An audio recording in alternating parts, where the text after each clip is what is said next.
Hi to everyone who is watching us, and also hi to Carmen and Mark. I'm very happy to talk to you today about fiscal and fiscal narratives and ways we can talk about complex economic issues in a way that everyone understands. So my first question would be to you, Carmen. So do you think that conservatives and progressives have a different way of talking about fiscal policy and economic issues? And maybe also, do you think there is there something we could maybe even learn? Maybe do they have simpler language? So I would be interested in what you think about it. Thanks, Florian. Also, thanks for giving me the opportunity to be here today. Well, actually, the framing of this panel kind of made me think a bit differently than usually about these issues, and about something I would call, the conservative and maybe the progressive narrative. Spoiler, there's probably a lot to learn on the progressive side with respect to that narrative. But maybe we can dig a little bit into what we think the conservative narrative is. And maybe to start with language and with the metaphors that are being used. We know this from the financial crisis, and we know this all along when it comes to fiscal expansion, that metaphors are being used that kind of that have a restrictive impact. That would be something like we have to tighten our belts, or we have to do our homework. We should not live beyond our means, and anything that would be along the lines of generational justice would mean that we could not leave debt behind for future generations. And while I do think this is a fundamental misconception, and to understand it a bit better, I think it's worthwhile to look a bit into the history, and by that we can understand where this is coming from. And I was reading a bit about savings as a German virtue, and how that was constituted very early on in early times of industrialization. So the classical Sparkassen we know in Germany, so the savings banks, they were institutionalized from very early onwards, say the early 19th century. And what's impressive is that, even actually Karl Marx said that savings and labor and thriftiness are cardinal virtues of capitalism. And while these savings banks that were institutionalized mainly to integrate the social classes or lower social classes financially. And I think there were two reasons for that. So one was obviously to sort of empower people to generate savings for their future living. So if they wanted to build a household, or if they wanted to get married, that they would have something aside, that they would have saved something for the future. So in a sense, this part of financial integration led to an individualization, or it was an individualization of the need to finance oneself and to take care of oneself. And then on the other hand, it also meant a sort of containment, because there's a quote, I actually wrote it down, that is from the German State Dictionary in 1865, which said that saving deposits serve as a dam against communist desires and revolutionary thoughts as they arise in those who have nothing to lose. So by that, it was also meant when pauperism and the question of finance in general became a social issue. It kind of meant to integrate people such that they would refrain from any kind of upheaval. And I do think that this is a really strong and powerful it was a really strong and powerful means in order to integrate people financially, and maybe also with respect to other countries, like in Germany, this institutionalization of savings as being something good, as thriftiness of being something virtuous, was much stronger in Germany because it was so institutionalized, whereas in the US, for example, savings banks were not necessarily helped by the state, and their appearance was much more fragmented along the states. So maybe this gives us already a little bit of a glimpse why the savings narrative and the conservative narrative about saving and thriftiness is so strong. Thank you, Carmen. So, like, Mark, maybe, I would be interested in, do you think it's actually something special for German, that idea of saving a lot? I mean, probably we have savings banks, but for example, home ownership is also a way to save, probably, which is higher in other countries. So, what do you think? Is that is the idea of thriftiness, of saving, is that something that is that is particularly German? Yeah. Also from my side, thank you for having me on this panel. I'm not so sure it's particularly German with respect to the private sector, because as you said, we have other countries with much higher home ownership rates, also on saving rates. Not so sure the difference for the private sector is so big across countries. But when it comes to government saving, then maybe there are some peculiarities which make the German debate different from the debate in other countries. And the idea that the state has to act or behave in the same way as the private household, that, from my experience, as a journalist, also reporting from other countries, having lived in other countries, that is something that is special to the German debate, or at least was. I think it's about to change. It's changing a little. But certainly, this idea, that the state is but a household, but a big household, right? And the metaphor Angela Merkel brought up in the Euro crisis, the Swabian housewife, right? So the Schwäbische Hausfrau, and just as she cannot spend more than she has, a government cannot spend more than it has in terms of accumulated financial resources. And so I'd say that this is something we have that is special for Germany, or probably for Northern Europe, more generally speaking. And also, okay. Yeah. Because we're talking about narratives, and can you change them or make them more adequate to reality? And if I thought about this Swabian housewife metaphor, right? So she cannot spend more than she has, or he, but could also be a houseman. So if you think about it, right? What if the Swabian housewife or the Swabian houseman decides to buy actually a house? Okay, so he or she wouldn't buy that house out of its pocket.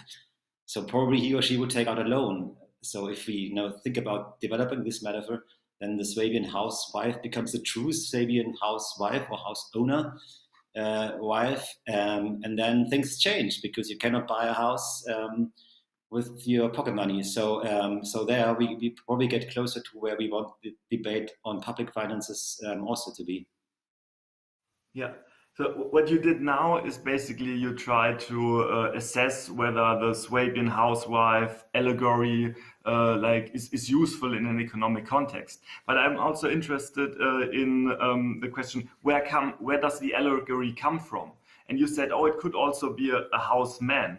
And I wonder whether that's actually true, or whether or not the idea of the housewife is, the Swabian housewife is someone who provides for her family, and she's definitely a conservative and prudent person, a righteous person, and from those conservative values, it is derived what she should do, and those values are then used to say, okay, the state should do the same. So my question would be, but basically, do you agree? Do you think that the allegory comes from those conservative values? And maybe it isn't enough to talk about the fact if those values work on a government level, but maybe also to talk about those values and and maybe find a progressive narrative and hold it against them. I don't know, maybe Carmen or Mark, whoever wants. So, I mean, that's definitely worthwhile to think about if it's something that comes from a mere like conservative perspective on the role of men and women. But I mean, what we know like from the development economics literature is often that like microfinance or so is given to women because usually they are out to be better on the management of resources. And maybe to make that backlash again to the economic history of savings, it is that, well, bringing people into savings accounts also meant that they would give up on their lifestyles that involved like alcoholism or gambling or any of those things that were considered like wasting money. And in field experiments, we know that women provide better for their family, or at least in this development context, they often provide better for their families, and that may play into that. Well, about creating, well, maybe, I don't know, Mark, if you want to add something, but on creating a progressive narrative, I'd start somewhere else and not so much on the financial policy rule set, sort of, from which we plan how we want to live as a society. But I would change things around and change the viewpoint and say that we need to look at the challenges we have to face. And from that on, we'd apply finance functionally and maybe come up with some images that spin around the progressive narrative that also employs other values than a conservative narrative. Because I think it's an important point, also the point you made, that, you know, can you, or do you have to, in order to change that narrative, do you have to change the very nature of that narrative being a conservative one, regardless of whether it's applied to the private sector or the public sector? And I'm not so sure about that, because you have countries which are very conservative, the US, the UK, if it comes to, you know, private sector, my home is my castle, and so on and so on, but still have a more progressive, probably fiscal policy, approach to fiscal policy in terms of spending more than you have. So, so I wonder whether it's not more fruitful to talk about how to change that government narrative and not to change the entire society in a way, because that's much more difficult. And if you want to, if you talk about fiscal policy, there are probably easier routes to get to the point where we have a more rational discourse than to, you know, start from the very beginning. Yeah, but I wonder whether the discourse is like if just the German discourse is more conservative in general than the American, for example, or if it's something that is special for the economic debate. So, for example, if you go into New York and you go to a stand-up comedy show, and they are usually hilarious, I love them. But like whenever they make jokes that are somewhat oriented to sex issues, like everyone is like, oh, so they are definitely more conservative when it comes to those questions. They are less conservative in the economic debate. So if you our economic debate, I often have the feeling that it's that it comes from a Calvinist perspective, like the idea that humans are inherently bad, and therefore we have to contain the sins with something like a debt break. If we don't have a debt break, then evil politicians who only think about their next elections will spend a lot of money, and then we will end up in the abyss with lots of inflation. So the question is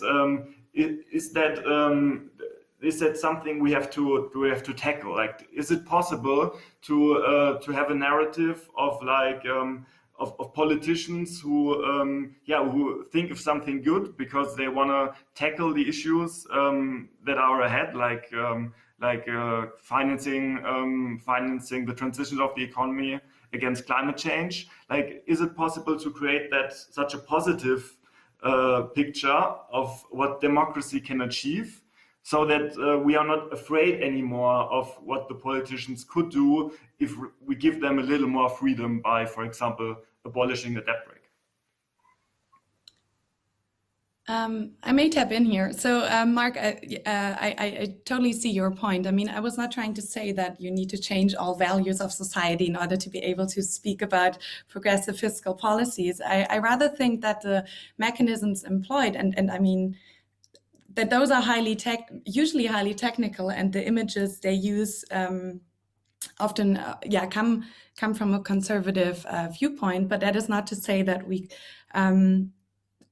or that is to say that we should probably reshape at least what we think the state is, and maybe on those lines. I mean, this year's Innocracy is called Democratizing Democracy, and we may need to talk a little bit about how to make the talk about fiscal expansion and expansive fiscal policies more accessible.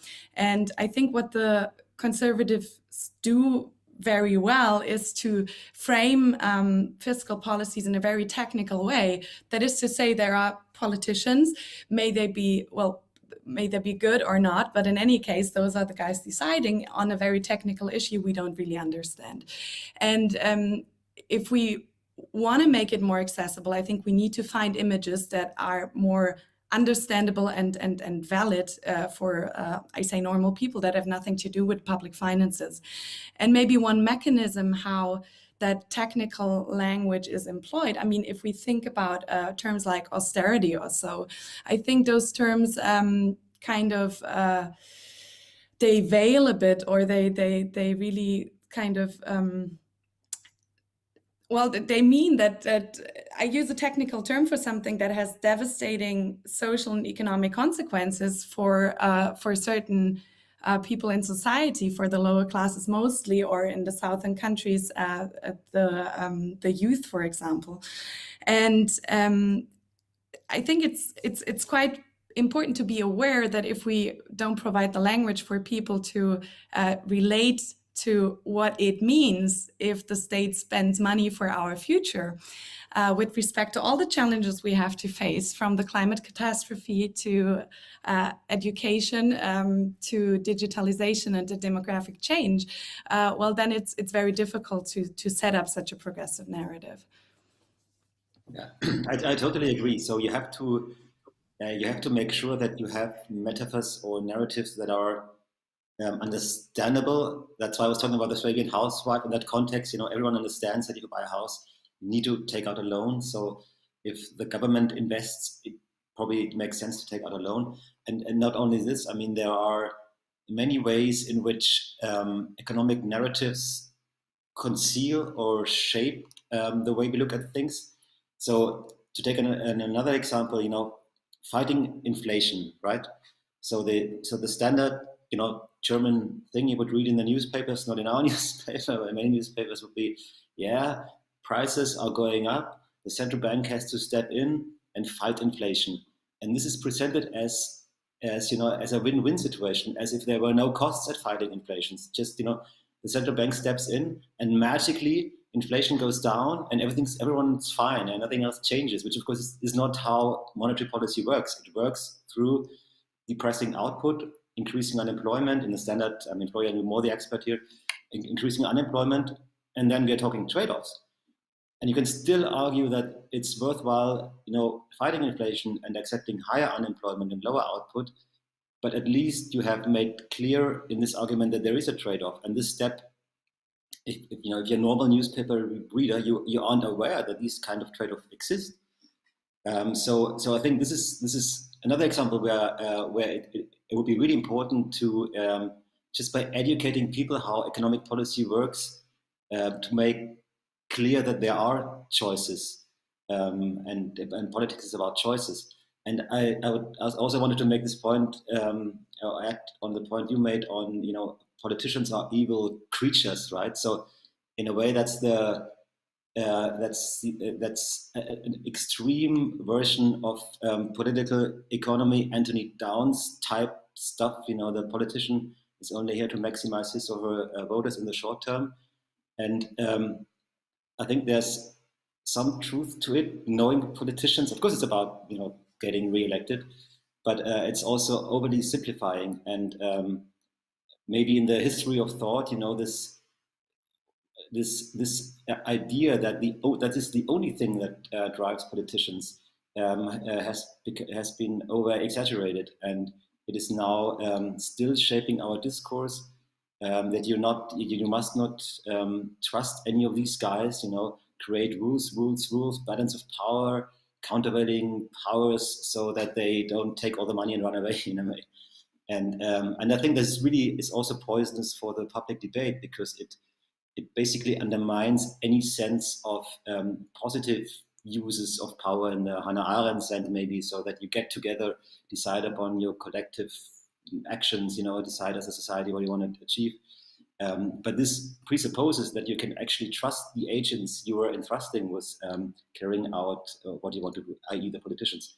And so I think it's totally agree that it's also important to change this narrative, which is, I would say, pretty strong in the economic policy discourse in Germany as compared to other countries. I mean, Ordnungspolitik, in the sense of constitutional economics, in many other countries is some sub-discipline, whereas here in Germany it is still powerful. So I think this is clearly one of the elements to get to a more democratic, but also more efficient, to get to more efficient policy outcomes. Yeah. So that means we should address those voices who think of politicians as people who are inherently evil. And my question would be, like, how do we do that? And maybe do we also, as progressives, do we also need maybe to change the way we're talking about other center and center-right politicians? Because often also we as progressives, I find, talk about like conservatives in a way as if they had bad intentions. And of course the conservatives do the same when they talk about the left. And so the question would be, if we have a political discourse in which we all like say, oh, the others, they have bad intentions, and that's why they recommend other policies.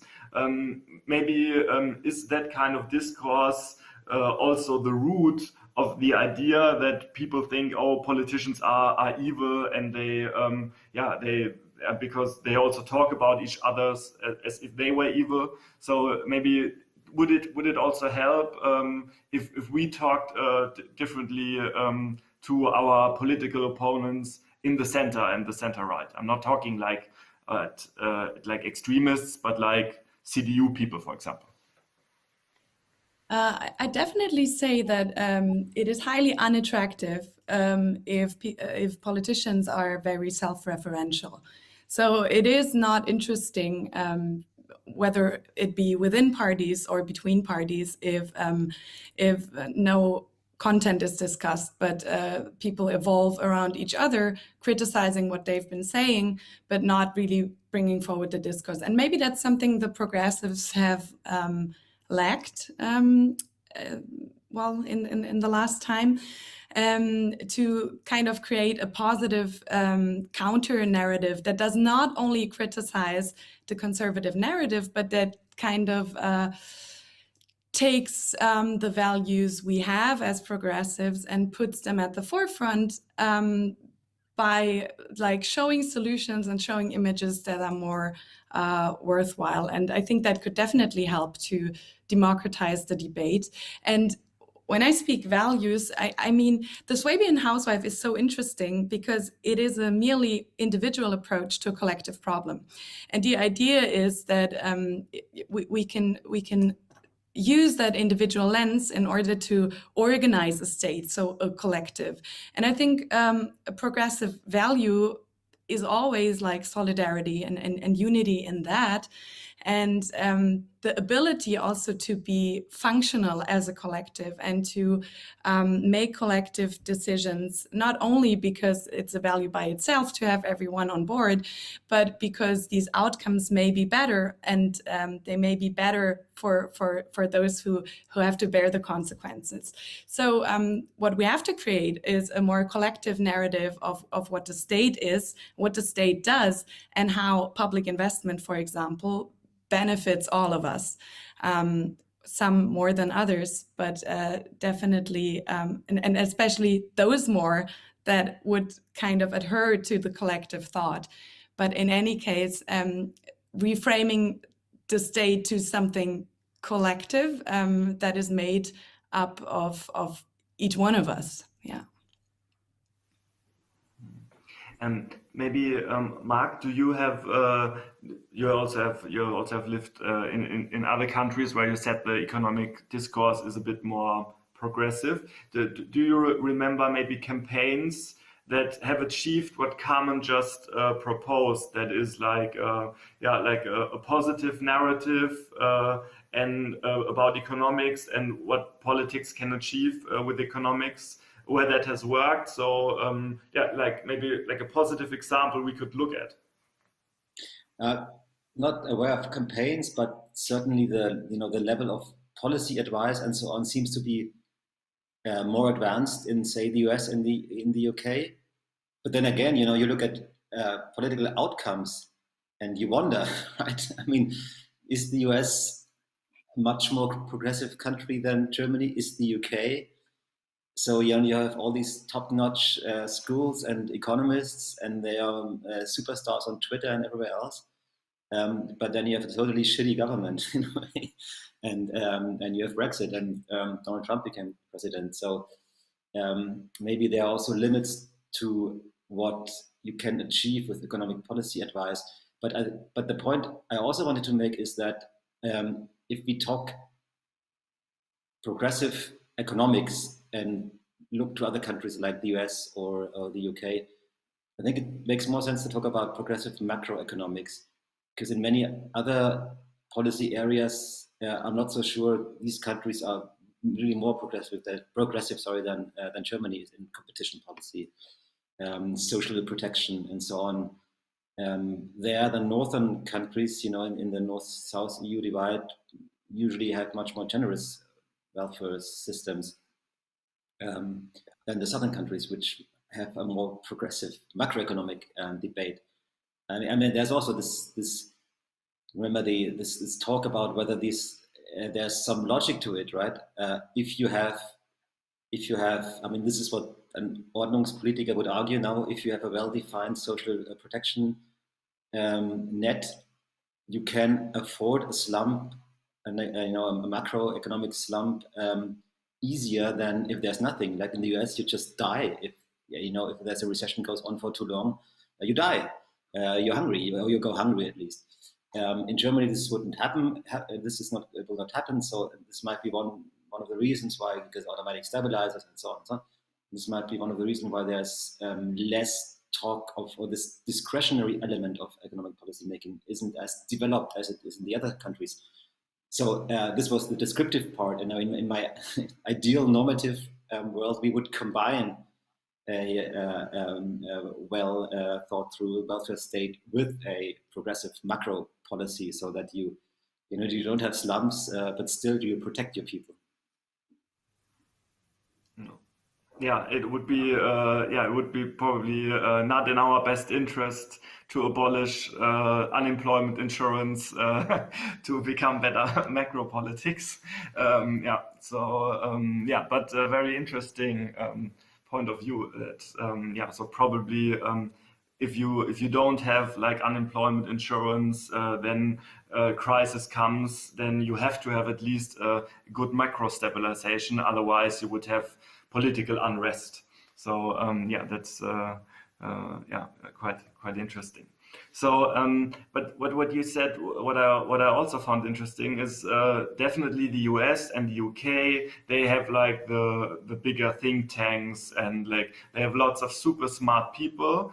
But apparently, although there are all those super smart people in those think tanks having great ideas and being stars on Twitter, it didn't like help to keep populism down.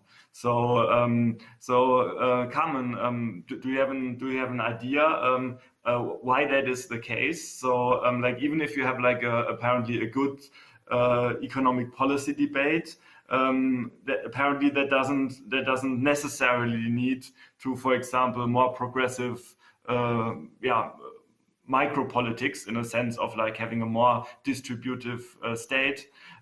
So yeah, what do you think? Like how do those two together to have like a more progressive and very well informed elite discourse, but still yeah, not really progressive tax policies?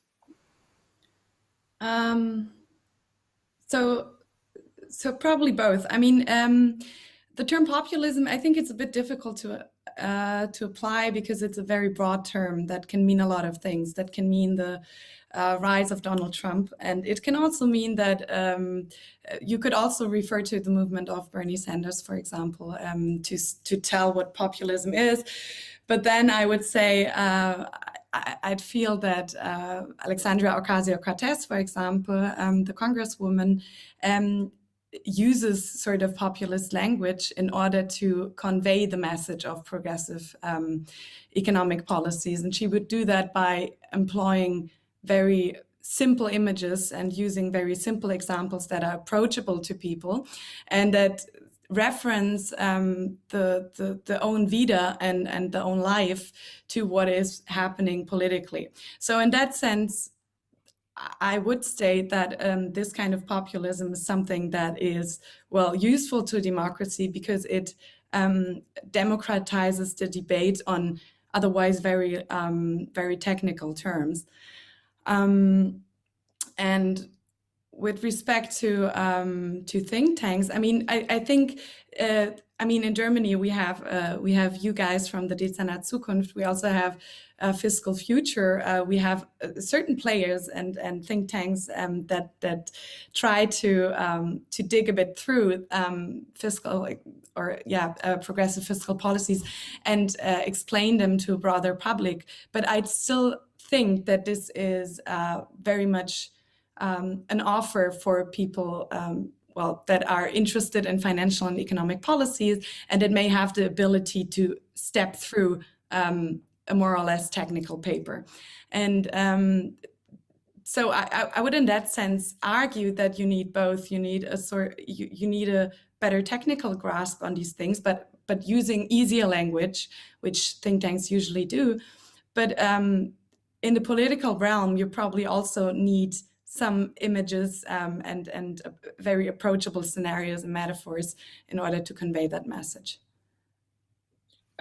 Can I add something here? I think this is really crucial because so what AOC did in the tax debate, she made in a very efficient way, she made clear that a 70% top marginal tax rate doesn't mean you pay 70 cents on your dollar from the first dollar you earn.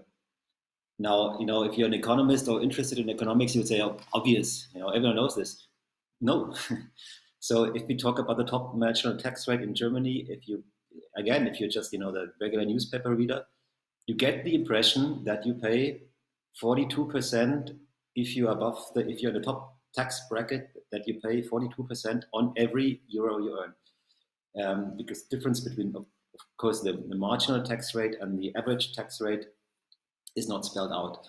And that's, as an example of inflation or the Swabian housewife, these are concepts that seem to be so well established that it's really tough to challenge them in the in the general interest discourse, not in the economics discourse, but in the way the newspaper I write for our readers and so on. It's really interesting how many letters you get. When you just when you only in an article you just explain this very simple distinction, right? Which is totally simple, but again, it's many people are not aware of it because it's not conveyed if you watch TV, because it is.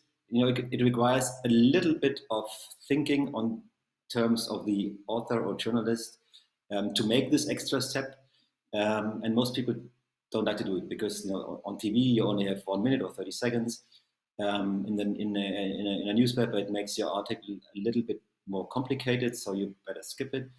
And because of this way of going about things, these concepts have become entrenched and are established, and they are politically powerful. I mean, they shape the way politicians also think about things, because also many of them aren't experts. I mean, of course, the experts in the in the parliamentary committee and so on the budget, but not the average member of parliament. So if you talk about democratizing the debate, the second step would be to find better metaphors. The first step would probably be to deconstruct the wrong metaphors that are around and that are so powerful. I mean, you're doing this at It's in our Zukunft, with the way monetary policy operates, and I think there's so much work to do. And maybe it's so important in Germany because there seems to be a lot of public interest in these issues, right? I mean, in France or the UK, people, it seems to me, don't really care about what the central bank does. They just this stuff, brings the money and that's it. Whereas in Germany, for historical reason, we can talk about this also. There seems to be a lot of interest, and you can put it on the front page of Bild Zeitung, and people buy it. I mean, I don't think this would happen in France. So anyway, but this is the country we live in. So so you have to probably accept this and then find ways how to rationalize this debate. Yeah. So and do you like, maybe we need two sort of strategies if I listen to both of you, because what Carmen said, and I found that very convincing. You talked about AOC and how AOC makes things like tax policy accessible. Like, she goes to the Met Gala and she wears this dress that says "tax the rich." So and it's very simple. She says it's tax the rich. So it's not like what maybe like some right-wing newspapers would say, oh, taxes go up, so the progressive want the poor people to have even less. It's about the average person who has now who will have less money in his or her wallet. And she makes it very simple with 3 words. It's about tax the rich. And it's not in a way of someone who's like angry, who is like envious of someone. No, she's like at the Metropolitan Opera wearing a beautiful dress and saying, okay, that's just what we should do as the kind progressives whom we are. So I think that is very powerful on that populist. It's still a populist way of doing it, which is not necessary because it's accessible. But maybe we need that on the one hand, and then on the other hand also a different strategy for like the more for the economic policy discourse, like to how we talk to those people who already read the newspaper every day. Yeah, so because it's a different group of people. So yeah, so do you think that would be something that we need different strategies for different target groups? I definitely say yes for different target groups, but also, I mean, these are different functions. So one thing, and that's what Mark said just before, is that we kind of have to debunk the myths that are around, be it in terms of taxation or be it also in terms of making debts, because obviously one debt is another savings, and an investor and a saver are two sides of the same coin. They are twins. And well, we could also say maybe the debt break is an investment break, or things like that, and that expenses equal revenues. I think like that is the one thing we need to do, find a clear language on how sectoral balances work, for example, and on how economic agents are related with one another via different institutions. I would say this is one thing. And the other thing would be, it would for me be, to find metaphors on what progressive policy is, that is maybe a bit populist, but still accessible and understandable, and also maybe refreshing. And when you talked about AOC, I mean, what's interesting is that, she is not she is not employing the mechanisms that conservatives would like her to employ. So anything in terms of greed or making other people worse off with socialist ideas. No, she just says this is better for all of us. So that's a very simple way to frame that, to normalize it, and also to have the confidence to do that. And I think that is what we are lacking sometimes when it comes to these debates. Yeah. I think what you did is, you need someone, and this someone cannot be a journalist or someone who just translates. It has to be a political actor, I believe. Someone who has carries clout, and it can be on TV. And I think from time to time you need someone who steps in and just says, "Hey, stop talking bullshit. We are not trying to increase taxation for everyone, only for X 5% of the total population." And this very rarely happens, and also politicians rarely do that, because they get in, or they let themselves be put in the corner by by questions like, can you stick to the promise? Do you increase tax rates or not? Or are you not going to increase tax rates? And politicians usually try to find a way out of it. I'm not sure. But just to simply say as a politician, hey, your question is stupid. And sometimes I wish that this happened more often, right? So that politicians would, in a way, challenge us as journalists the way we challenge them. So that a debate can start, and just repeating our beliefs. And that person that we are missing, that we is it like enough to because you said, oh, you should question the journalist question, basically, or if you should say, oh, that's the wrong question, we should talk about something else. The power of someone like AOC, in my eyes, is also that she has this positive language. If you, she's not aggressive. She has a positive narrative of what she wants to achieve, and if you think she's threatening, then because you think she has some bad intentions or what, but not because she has a threatening attitude. So do we have someone like her? Is there someone you have in mind who could play a similar role in the economic discourse in Germany? So I wouldn't call names at this point. I would rather work on how we develop these metaphors that can shape this conversation. And I've been thinking about two, actually. So one would be, maybe starting again with what I wanted to say, not starting with the set of fiscal rules, but starting with the challenges we have to face. So we face the climate catastrophe. We know we need massive investment.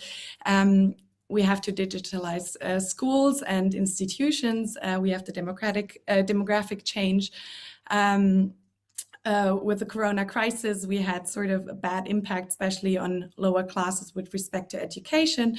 And obviously the inequality, income inequality for the lower 50% in Germany has been worsened since the 90s. So if we want to think a bit about how to tackle these challenges, well, then we would definitely need to put an eye on the state and say, well, these are challenges that will not be tackled by the private sector alone, because incentives in given capitalist societies do not work that way.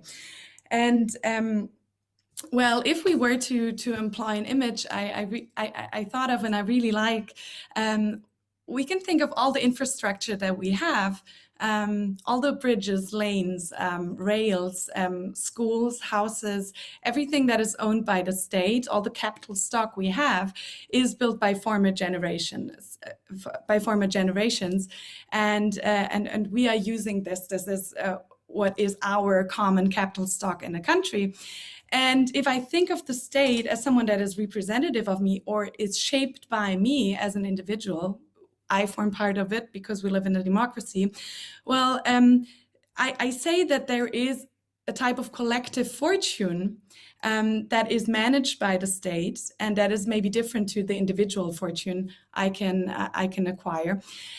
And if I think of the state as an asset manager, I would definitely fire that guy, because he or she is letting the capital stock erode, and I would not be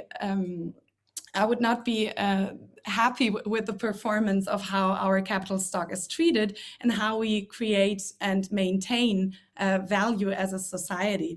And also, again, to have that line between individual and collective thought. Well, if the collective invests more, it also means that it's beneficial for myself as an individual, because the more the state invests, the less I have to invest in my future. If I have an accident, if I have to go to the hospital, if I want to have good education or be able to drive home safely because the road is not bumpy. So in that sense, the state that is made of us definitely has a responsibility to take care of our collective fortune. And it is something that I would like to inherit to future generations. Much more than zero debt. Yeah. Well, and I'd like also to add on this, because I think it's a really important point that we talk about. If we talk about debt, right, we talk about financial debt, and we talk about one side of the balance sheet, of course, because with that debt, you don't spend it on whatever, even if you spend it, but let's assume you don't spend it because you build a bridge. Then it's not that the money is gone and there's nothing, there's a bridge. And this bridge has an economic value. And so this establishing what every business does, that there are two sides to a balance, also to the public sector balance sheet. And I mean, we can go into the details of accounting and how, and whether that should be reformed and so on. But I'm not talking about what makes more sense in terms of governance of the budget, but in terms of shaping the debate. It would be such a big step forward if we talked about debt not only in the financial way, but also in what we leave behind in terms of rotten infrastructure or a warming planet. And that if we fight this, if we improve infrastructure, fight climate change, then that's actually beneficial for future generations, which again is so easy. I mean, of course it is, but you find it still. I mean, things. I mean, can talk about this also.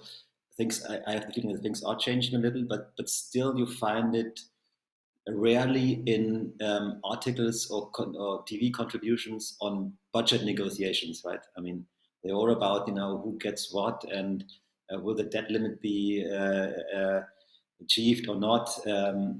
But very rarely does one talk about the budget as a way of expressing social choices and talking about our future, because that's what I mean. Money is a way of to talk about the future, and this is something which is also really important to get this point across. We're not just taking on debt to take on debt, but we're taking on debt to finance stuff that helps our children to survive. In terms of, if we talk about climate change, to literally survive. And I also think that we, as journalists, people being part of the public debate, have a duty to explain that and to be more precise on that matter. Yeah. So, but let me play the devil's advocate of the conservative person, because I would be very interested in what you say to it. Because usually, if you have a discourse and you try to talk about like the positive ideas of investment, what you basically just said, Mark, or improving our capital stock, that was your idea, Carmen. Then usually the conservative politician would say, yes, but you don't need debt for that. You could like also reduce the bad subsidies, or you could reduce some wasteful payments the state does. That's a quite powerful argument. I think it's I haven't often heard like good counter arguments against it. Do you have something in mind what you would tell to that conservative politician who would say, okay, we don't need more debt, we should just cut expenses? So I would say, in a way, I mean, this argument is quite ideological, because it also says that, as a collective, we don't need this kind of collective fortune and this capital stock. And it would, it is the sort of conservative idea to always cut down bureaucracies and limit regulation, because that will kind of enable other processes.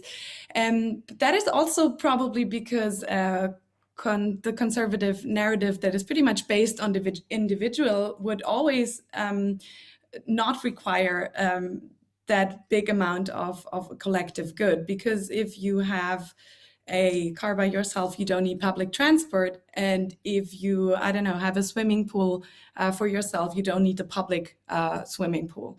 And I think that is merely, or that is mainly the reason why this argument is put forth, which is not to say that I'd be against cutting expenditures that are not necessary, but for the greater good and in face of the challenges we have, also to give an outlook for business that sort of crowds in, so in doing public investment, crowding in private investment, giving a positive business outlook with respect to the challenges, I think is crucial in order to, I don't know, foster demand and make economies prosper, and I don't know, guarantee the living standards we ought to have, and we should have the right to have.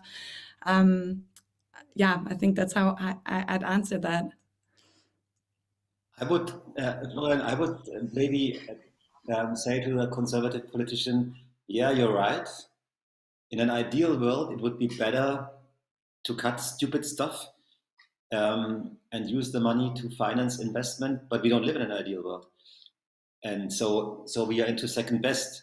And if the question is, do I wait with the climate transformation fund until all the wasteful stuff is cut out of the German budget? Then probably I will wait for another 10 years, because it's politics, right? It's not, it doesn't happen that quickly. Or do I say, well, I know that this investment generates a positive social return, so let's just do it.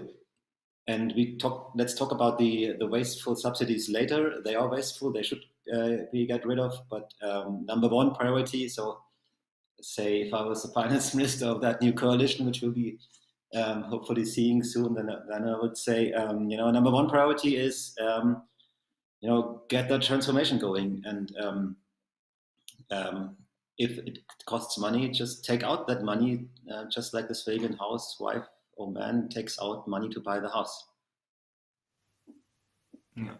The Calvinist conservative probably would say, we need the pain, so that we cut really the stupid stuff, because the stupid stuff doesn't get cut by itself. We only cut it if we need to cut it to finance the stuff we really like. So if we can get the nice stuff without cutting the stupid stuff, then we won't do it because it's so painful to cut it. So I think that is the narrative, the conservative narrative. And I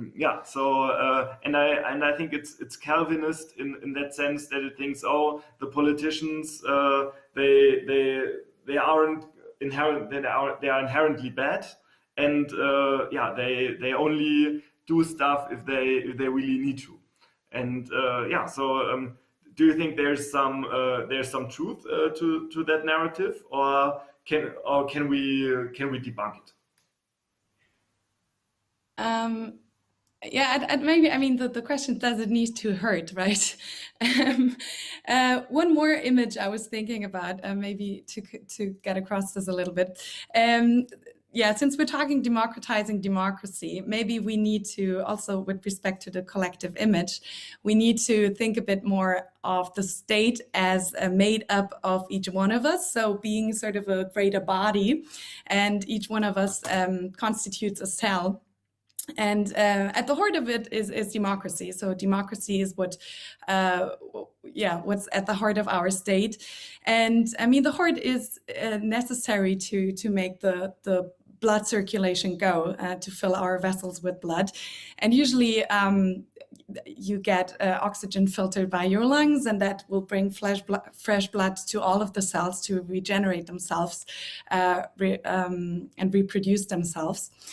And maybe something, that conservative take on that it has to hurt, or that you limit the ability of the state to do that job, is if this body started smoking all of a sudden, and would not only smoke a package, but maybe 2 or 3, and would with that mean that the quality and quantity of the oxygen you take in is much worse. And that will probably mean that at one point you will feel that your hand is getting quite cold because of the nicotine and the lack of oxygen.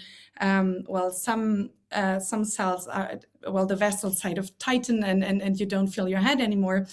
And thinking of this as the state, this would mean, this is a kind of, my hand is a rural area somewhere where there's no public transport anymore, and where people have sort of averted the state and have understood that the state is not taking the responsibility in order to generate the well-being and the state of life I want to have, and is not taking care of the needs I'm having. And if we think of it that way, smoking cigarettes hurts your lungs and it hurts your body, but it is not what is in any form desirable. But we'd rather have a healthy, functioning democratic system in which all the cells, so all the people that constitute the state, feel empowered and feel seen by the state and its decisions on public policy and public spending. Maybe it's also an example of how concepts are used from the individual sector and being transferred to the public sector, right? So maybe in private life, what is nice also has to hurt, and I don't know, so it's maybe there it's correct, but in politics, I'm not so sure whether politics of pain is a good concept if people start to run away or start to vote for crazy parties. So of course there are constraints. I mean, there are real constraints, and I think it's important to talk about where these constraints are. It's not debt level X, Y, Z. It's what can your economy achieve in terms of the labor and the capital it has. And if all the labor and all the capital is busy producing, I don't know, TVs, there's not much labor and capital left for producing, the public infrastructure network we need for the climate transformation. So indeed there are constraints, and so the conservative politician you just alluded to would be right in pointing out we don't live in a dream world, right? So we have to deal with these constraints, but they are not where many people believe them to be, i.e. in a certain debt level. they are always in the real economy, and if they are not exhausted, then you can still do both in a way. So you don't have to for every dollar you spend or euro you spend on investment, you don't necessarily have to cut a euro in subsidies if your economy isn't running hot already, which probably it isn't. So also there, I think it's also important to deconstruct this thing that the debt level is the magical variable, when it's the capacity to produce stuff in the economy. Yeah, I totally agree. I mean, it's about how many people are unemployed, and we could give them a job and let them build stuff. Of course, it's not that easy because you need people to be trained, but that's all something you can solve with time and money. So, and money is not necessarily the constraint. It's only the constraint when there is already inflation. But in the last couple of years, we were in a situation where we had unemployment and very little inflation. So there was definitely capacity to do more, but we didn't do it. And I wonder why we didn't do it. And maybe one reason why we didn't do it is because we came from the Euro crisis. And in the Euro crisis, it was a very powerful narrative to say, look at what happened to those countries who had a lot of debt. Do you think it's how can we shift the conversation to the real constraints, especially after coming from the Euro crisis, where people were told, there was a lot of debt, and that was the reason why there were bankruptcies. So do you think the Euro crisis is still basically hindering us from looking at the real constraints? So I do think that point is quite important, because obviously we live in historical time. So we come from an unchangeable past and we go into an unforeseeable future. And that is to say that past decisions will definitely shape what's going to happen next. And the Euro crisis, for sure, has sort of shifted the focal point on the economics discussion on debt levels, for example. But the idea of the debt brake was even older. And I think the Euro crisis and everything that happened around it helped to foster that narrative that thriftiness is a good thing, and that the debt to GDP ratio is the ultimate ratio on which we have to organize and focus our policies along. But also we have to see, because we live in historical time, times are different now. Financing conditions are very different. The challenges ahead are very different. We are still, in the hopefully soonish end of the Corona crisis. I mean, we have seen that the expansion of fiscal policy is possible when it's necessary. So maybe that is also something that can create a bit of a positive outlook, because we are in a moment right now where even the ordoliberal economists in Germany start to think about ways how to kind of circumvent the debt brake or find mechanisms, different technical solutions, which would, for the case of Germany, not require a change of the debt brake, which has constitutional status. So I do think, looking at the challenges, the financing conditions we have now, it should be rather easy to change the narrative, because we live in different times than 15, 20 years ago. As you pointed out, I mean, when I was there when Olaf Scholz, finance minister, soon to be chancellor, announced this bazooka in March last year, and I was expecting a public outcry. This is the end of the world, all this money, inflation, and none of this happened. So people accepted that it's a good thing if the government increases its spending in a crisis as severe as the one we just went through. So in a way that maybe the Euro crisis narrative has or is already being transformed into something more more rational with respect to public debt. And also now with inflation, I mean, you see, you know, of course you see articles on panic and inflation and my money is gone and everything. But also, I would, I mean, I've been in the business for almost 20 years now in the media business, much more modest than I expected it to be. So maybe we are already, you know, on the right path. And as you said, Carmen, yesterday, Lars Feld, Freiburg economics, you know, the Ordnungspolitiker in the German context. He wrote an article in our newspaper with Marcel Pratschak from DRW, arguing, well, maybe we need a transformation fund to finance the climate change investments. So so maybe we are already, you know, we have already achieved a couple of the milestones we'd like to achieve.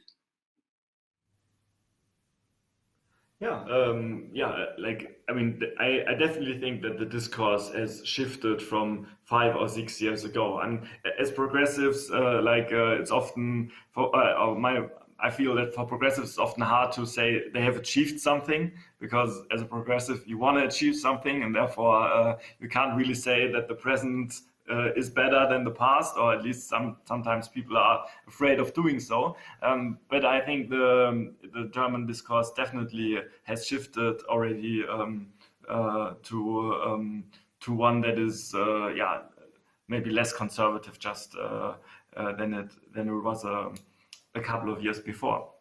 So and do you think that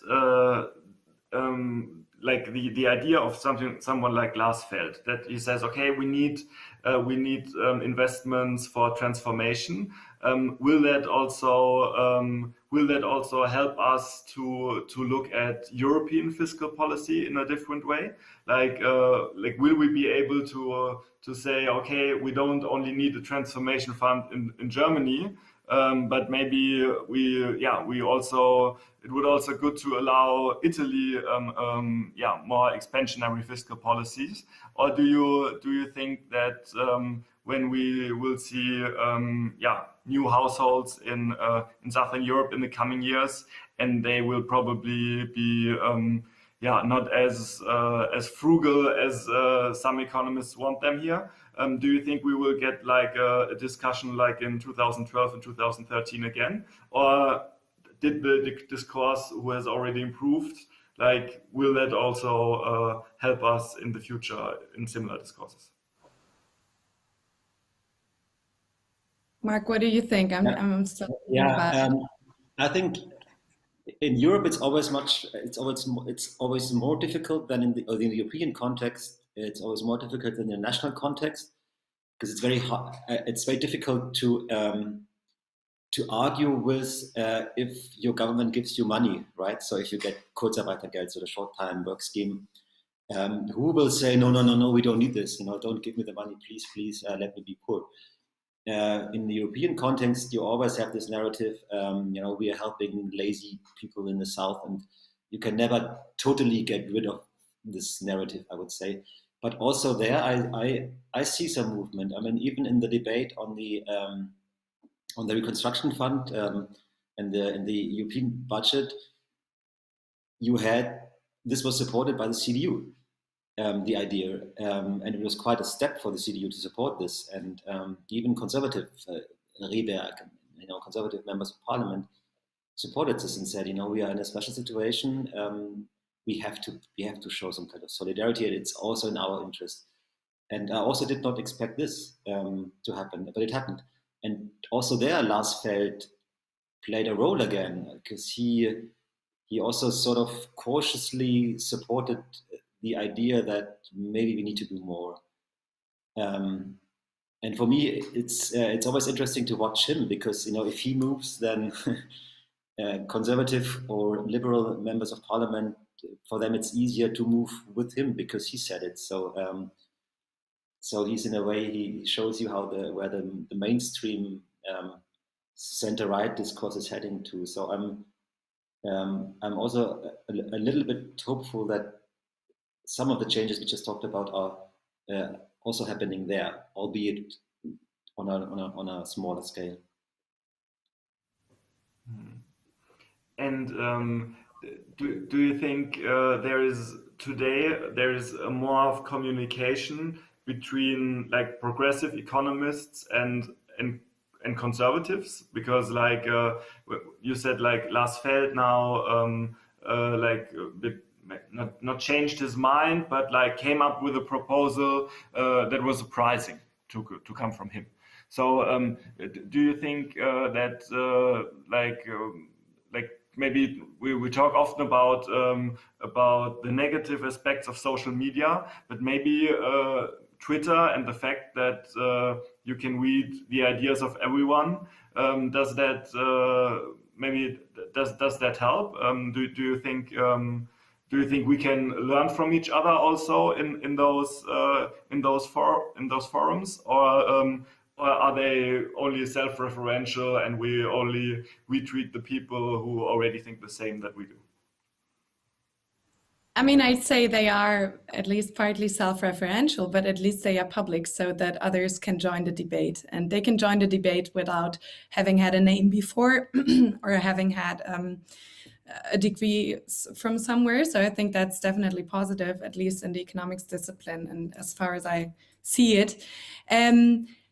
Maybe what has shifted in general is the economic discourse, because I think probably in the Schröder era, it would have been very different to speak about progressive economic policies, and the lines of confrontation would have been much more ideological.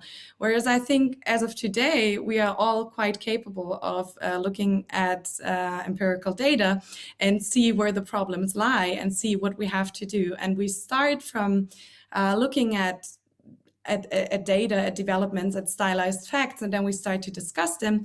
And obviously, well, the conservative and the progressive camp of economists or reporters, economic reporters, or even politicians would frame questions differently and would identify different problems that need to be solved, and then also offer different options for that. But in general, I do think we focus more around the problem, the empirical problem, and how to solve it.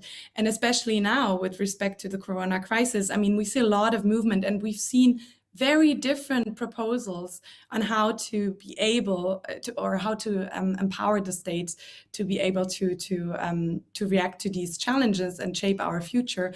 And that has been a debate that that has been rather open, and that has opened some space for different economic policy solutions, be it via a change in the debt brake, or be it with a credit finance reserve, or be it with public-private partnerships. So I think and social media is a good thing in these terms, and I do think that due to the development of the economic science, we are also at a different point in the policy debate today than we were 20 years ago. I think it also matters that these people seem to get along.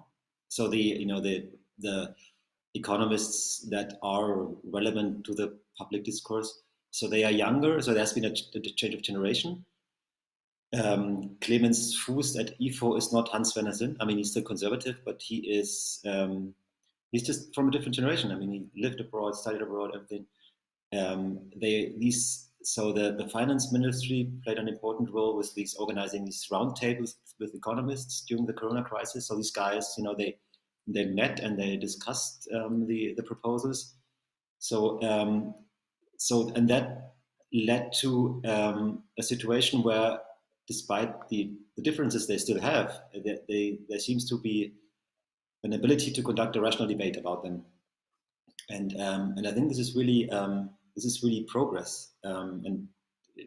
So this is one of the good outcomes of the crisis, that there seems to be a problem-solving mentality among the main players in the German economic debate now, which we haven't seen in the Euro crisis, where it was about, I'm right, no, you're right, and my ideology is better than your ideology. and this seems to be a much more pragmatic now, and this is good. Yeah, we have a question from the audience. That's yeah. The question is basically that it says that government policy like it affects everyone in the population, but has different impacts on social groups. Is that something we should maybe talk more about, and maybe yeah, how is it possible to make sure that yeah, that group, for example, people with lower income are not worse affected than others? Is there maybe a special language we should use to make sure that policies work in a direction we want it to work?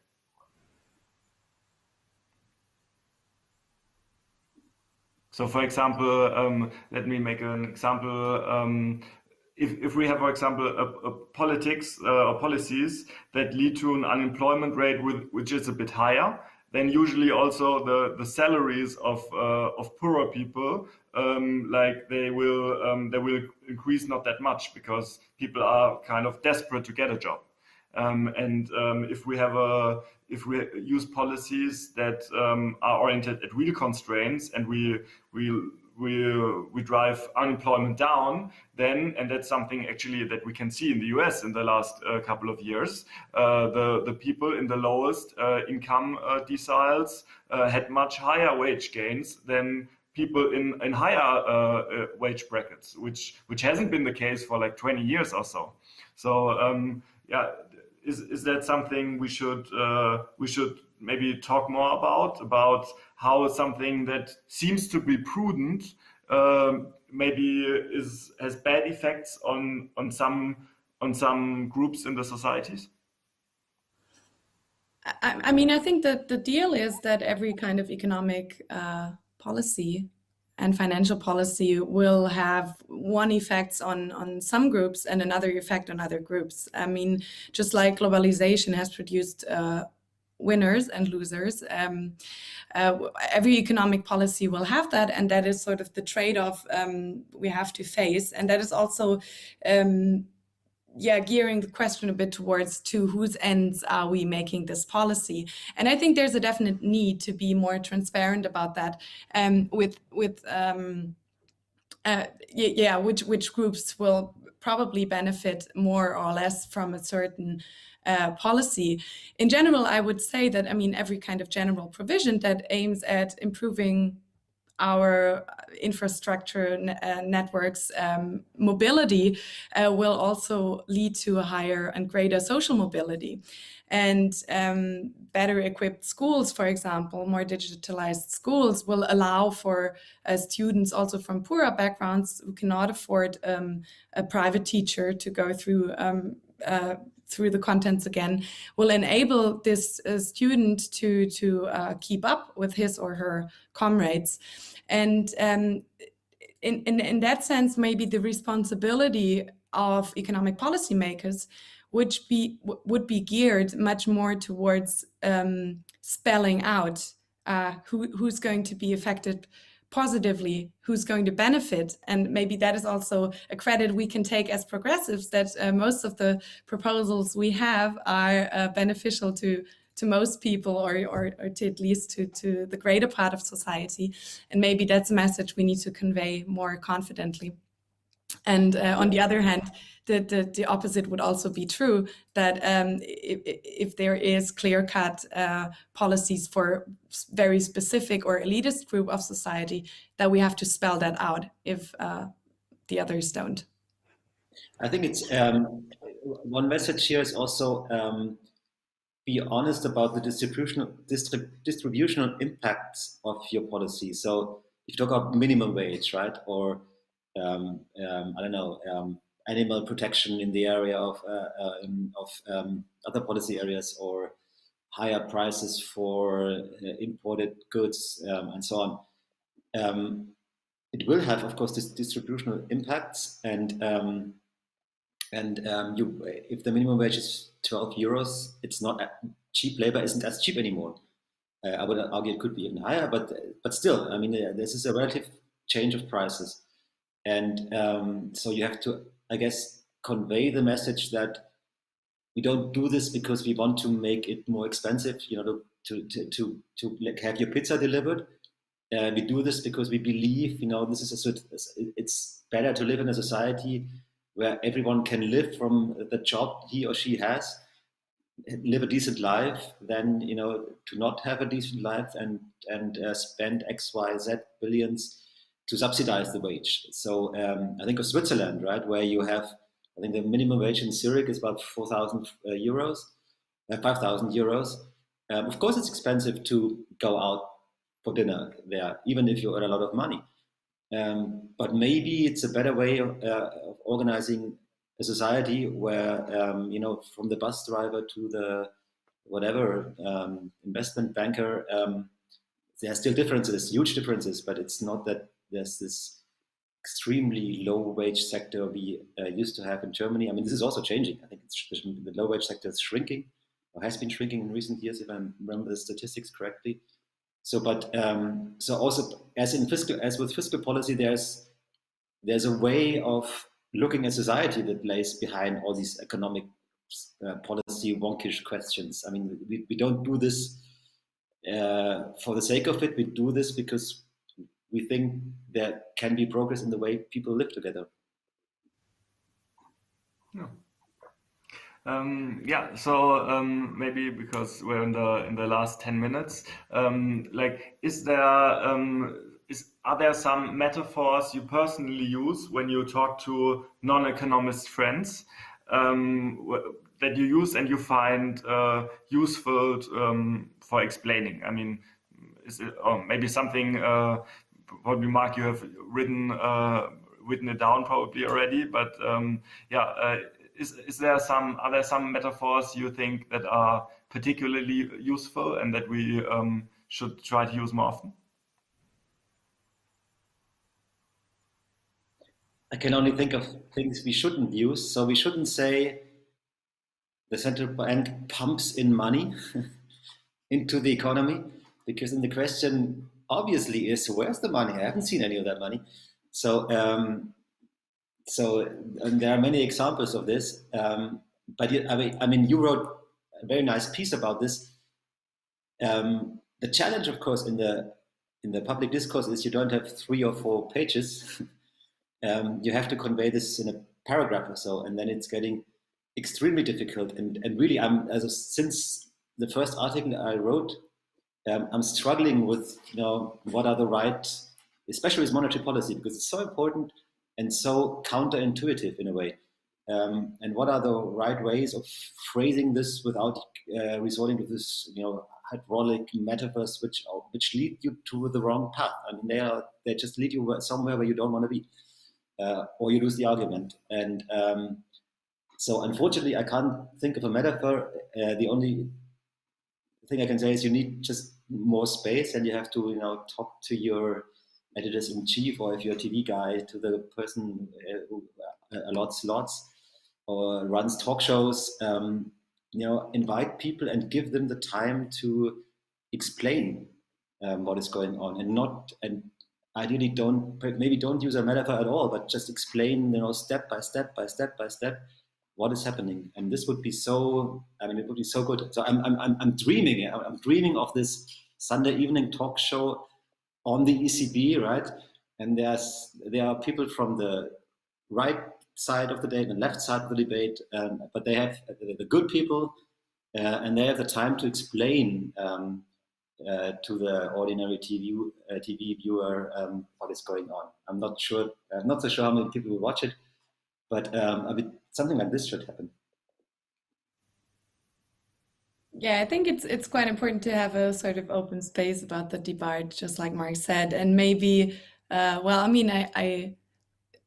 think, the crucial exercise is to continue to debunk what's out there and what's wrongly out there, and to kind of resolve this image that the state constituted by all of us, and us as a private household are very different actors.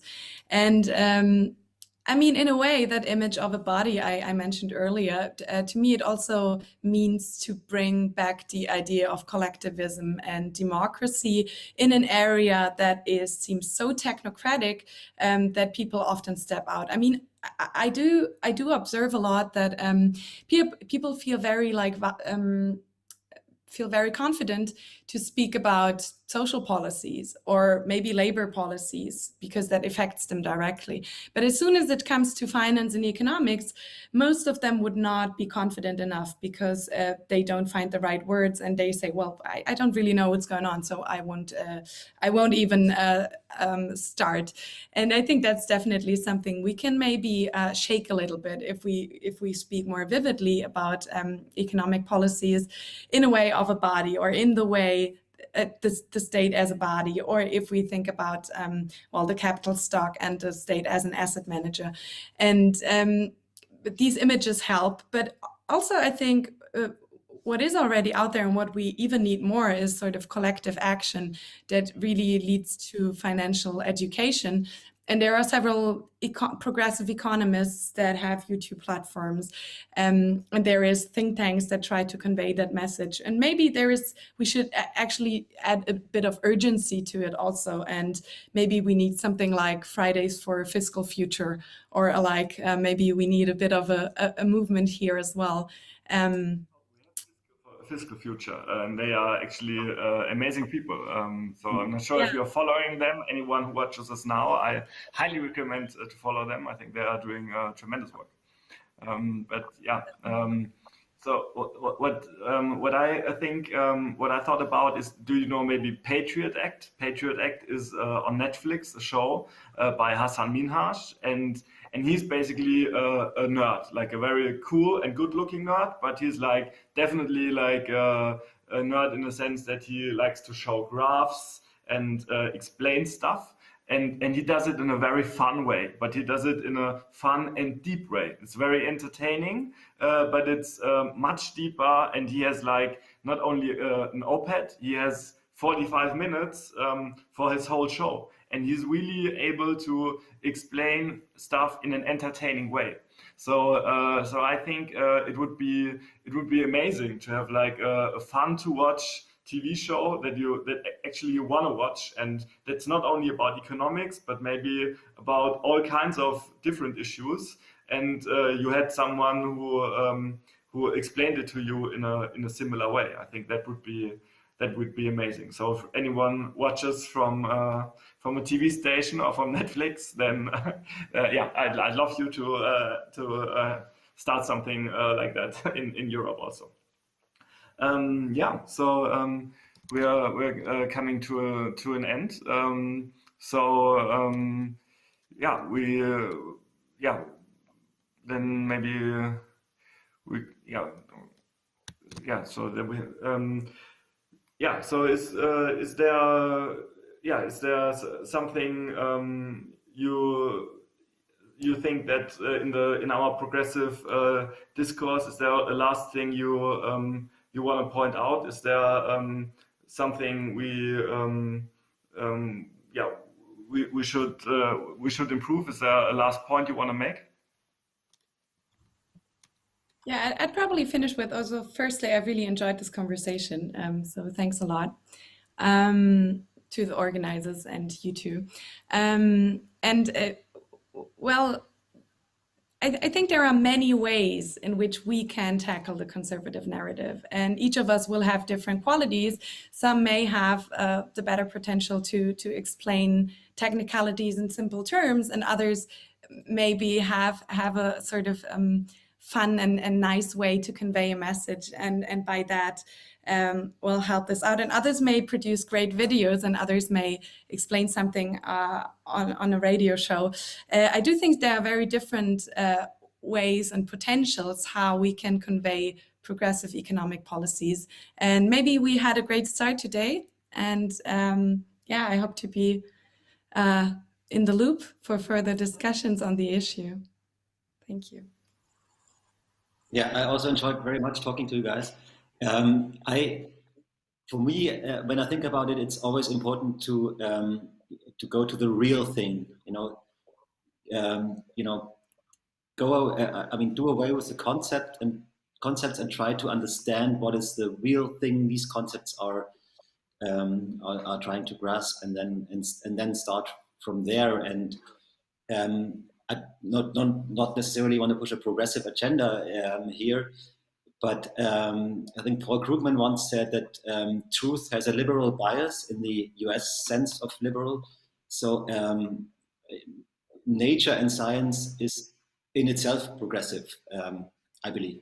So just if everyone tries to be as good as he or she is at what he or she does, then we probably this will lead us to a more progressive society without having to subscribe to a particular party or political group. Yeah. So I think that is definitely something we can take with us. Also, that we that empiricism and using numbers that has helped the progressive discourse already in the last couple of years, and that our discourse has become more progressive since, say, the Euro crisis in 2012. And and what do we have also?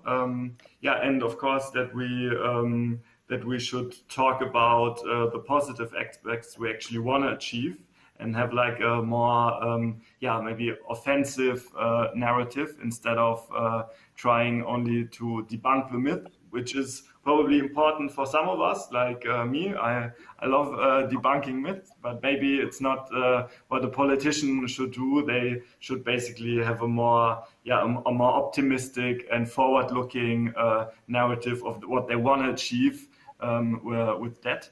So I think we can we all have our roles to play there. And so thanks again to the two of you. I enjoyed it also a lot, and hope we see each other soon. And thanks for the audience, of course, for watching us.